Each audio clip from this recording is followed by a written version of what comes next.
Imaginez, si vous voulez, un coffre-fort.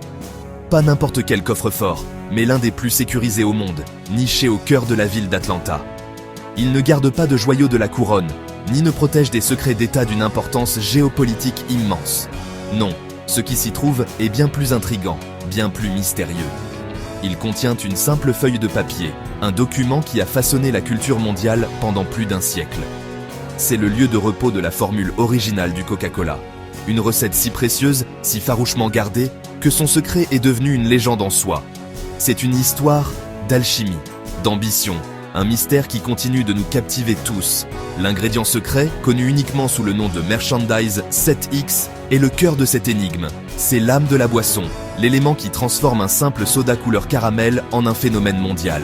La légende raconte que seulement 2 ou 3 personnes vivantes, à un moment donné, connaissent la formule complète. Il leur est interdit de voyager ensemble, de peur qu'un accident tragique ne révèle le secret au monde, ou pire, ne le perde à jamais. Ce niveau de précaution semble presque théâtral, n'est-ce pas? On pourrait se demander si tout cela n'est pas un grand spectacle marketing. Et pourtant, la mystique est indéniablement puissante. Cette histoire ne commence pas dans un siège social étincelant, mais dans le tumulte de l'Amérique d'après-guerre de sécession. C'est un récit né de la douleur, du désespoir et d'une recherche incessante d'un remède. Avant que Coca-Cola ne soit un symbole de bonheur et de rafraîchissement, c'était la création désespérée d'un homme. Son nom était John Stith Pemberton. Il ne savait pas que ses expériences, menées dans une humble bouilloire en laiton dans son jardin, donneraient naissance à un empire commercial sans pareil. Alors, je vous invite à me rejoindre dans cet incroyable voyage dans le temps. Nous allons percer les secrets. Commençons.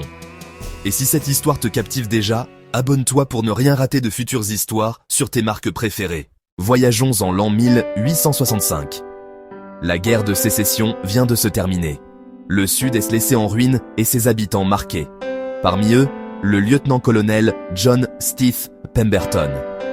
Blessé à la bataille de Columbus, il porte plus que des cicatrices physiques. Traité à la morphine pour sa douleur, il est tombé dans son piège insidieux. Pemberton lutte contre une dépendance paralysante, un tourment quotidien. Ce pharmacien brillant cherchait un remède à son propre mal. Sa quête n'était pas la gloire ni la fortune, mais la liberté. Il ouvre une pharmacie à Atlanta. Entre herbes et produits chimiques, il devient un alchimiste des temps modernes. Il veut créer un tonique nerveux pour soulager la douleur, pour combattre la fatigue, et surtout comme substitut sans morphine. Avant le doux goût du succès, John Pemberton a intimement connu l'amer échec. Sa première tentative significative fut Pemberton's French Wine Coca. C'était en 1885. Un mélange de vin, d'extrait de noix de cola et de damiana. Il le commercialisait comme un remède pour une longue liste de maux. Pendant un temps, modeste succès local. Mais le mouvement de tempérance gagnait un pouvoir considérable. En 1886, Atlanta et le comté de Fulton ont voté une législation sur la prohibition, interdisant de fait la vente de boissons alcoolisées. Soudain, le produit phare de Pemberton est devenu illégal. Son entreprise naissante s'est effondrée du jour au lendemain. Ce revers dévastateur aurait pu être la fin. Mais la bataille personnelle de Pemberton contre la dépendance était un puissant moteur. Il fut contraint de retourner à son chaudron en laiton, confronté au défi monumental de reformuler son tonique sans sa base alcoolique. Il a ajusté la quantité de sucre, modifié le mélange d'huile de fruits, varié les extraits de feuilles de coca et de noix de cola. D'innombrables lots ont été jetés. Que feriez-vous à sa place? Auriez-vous la force de canaliser votre douleur dans la création? La percée a eu lieu un jour fatidique de mai 1886. Après d'innombrables essais et erreurs, John Pemberton a enfin perfectionné un nouveau sirop. Un liquide épais, doux, de couleur caramel. Il a apporté une cruche de sa nouvelle création à la pharmacie de Jacobs. Le plan, mélanger le sirop avec de l'eau du robinet et le vendre comme tonique cérébral pour 500 le verre. L'accueil initial fut tiède. C'était assez agréable, mais loin d'être une sensation. Mais alors, un simple accident a tout changé. Un client, mal de tête. Willis Venable a été chargé de mélanger un verre. Au lieu d'utiliser l'eau du robinet, il a utilisé de l'eau gazeuse. Il a mélangé le sirop brun avec l'eau pétillante et l'a servi. L'homme a pris une gorgée, ses yeux se sont illuminés. C'était excellent, d'autres l'ont approuvé. La carbonatation transforma la boisson, d'un sirop lourd à une boisson légère, pétillante, d'une fraîcheur unique. Le pétillement était l'ingrédient magique. Frank M. Robinson pressentit le potentiel commercial.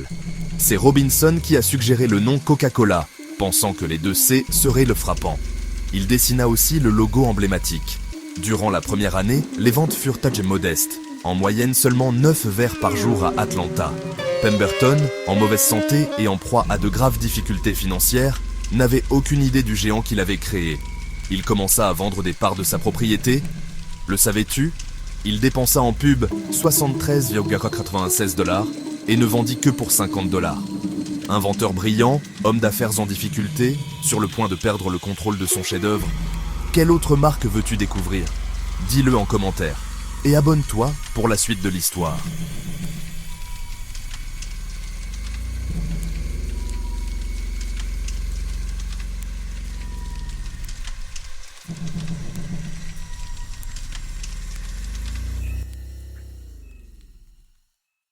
Si John Pemberton était un maître en chimie, il était, disons, un novice dans le monde des affaires.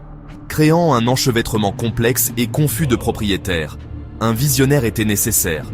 Ce visionnaire était Asa Griggs Candler. Contrairement à Pemberton, Candler n'était pas un inventeur, c'était un bâtisseur d'empire. Il a commencé méthodiquement, et d'aucuns disent impitoyablement, à racheter les parts dispersées.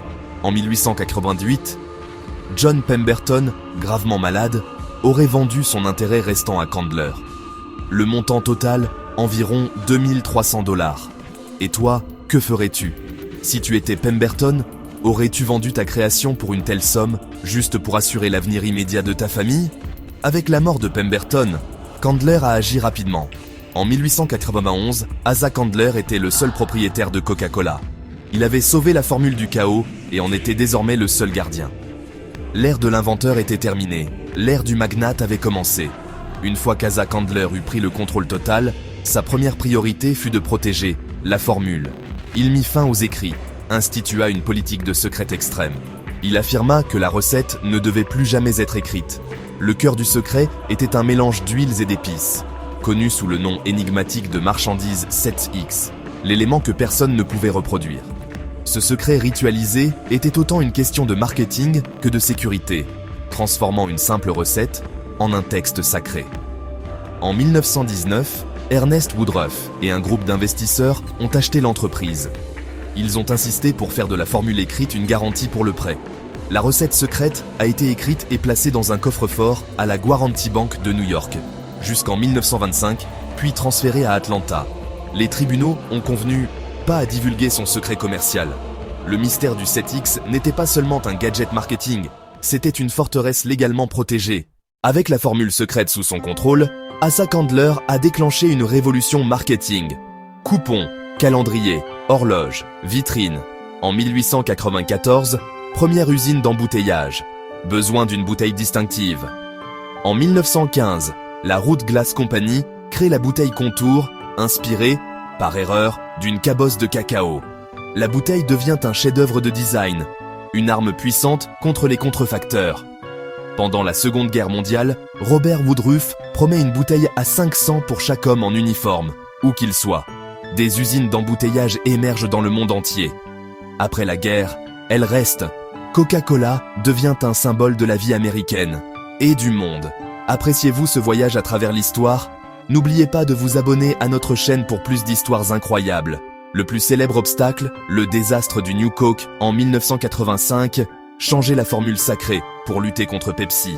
Réaction immédiate et massivement négative. Protestations, appels, lettres, groupes comme les Old Cola Drinkers of America. Après 79 jours, Coca-Cola Classic revient. Leçon d'humilité. Il n'était pas que vendeur d'un produit, mais gardien d'une icône culturelle. Aujourd'hui, le 28 septembre 2025, le secret du Coca-Cola reste intact, conservé au World of Coca-Cola à Atlanta. Bien que la technologie puisse probablement reproduire la recette, le point n'est plus les ingrédients. Le secret a transcendé sa réalité physique.